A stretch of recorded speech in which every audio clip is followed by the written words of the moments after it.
I'm Paula Fox, the co-chair of the Inclusion Committee at Adath, Jeshurun, and this is my friend Shelly Christensen. Shelly is the program manager of the Jewish Community Inclusion Program for people with disabilities, and she has been invaluable in helping us set up the Inclusion Committee and providing enthusiasm and ideas for our activities.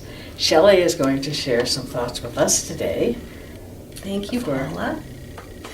This is Jewish Disability Awareness Month, and the Parsha for this week is Vayakhel. Paula, this week Moses returns from Har Sinai with the tablets, and the very first event in this Parsha is Moses saying that you shall do your work on 6 days, but on the seventh day it shall be a day of complete rest, holy to the eternal. Well, earlier in Exodus, God tells Moses to ask the Israelites to all bring gifts from anyone whose heart so moves them, to build the Mishkan, which will be, as God says, a sanctuary so that God can dwell within the community. Rabbi Abraham Joshua Heschel wrote in his work on the Sabbath that Bezalel and Oholiab, who were appointed by God to be the architects, those who were in charge of constructing the Mishkan, they were given that responsibility of building the holy space.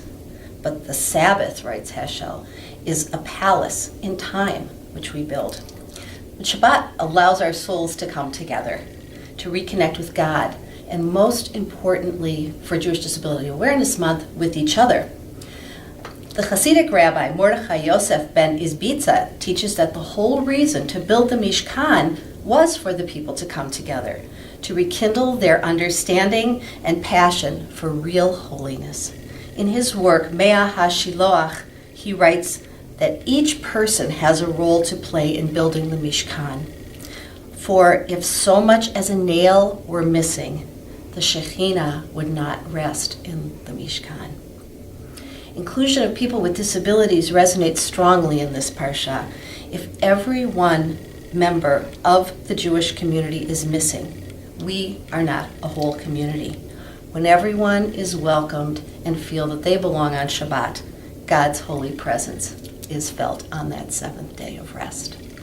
And this Shabbat, we are observing Jewish Disability Awareness Month at Adath, and we welcome you to join us for a special service focusing on mental health.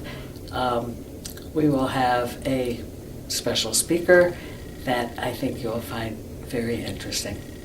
Shabbat Shalom. Shabbat Shalom.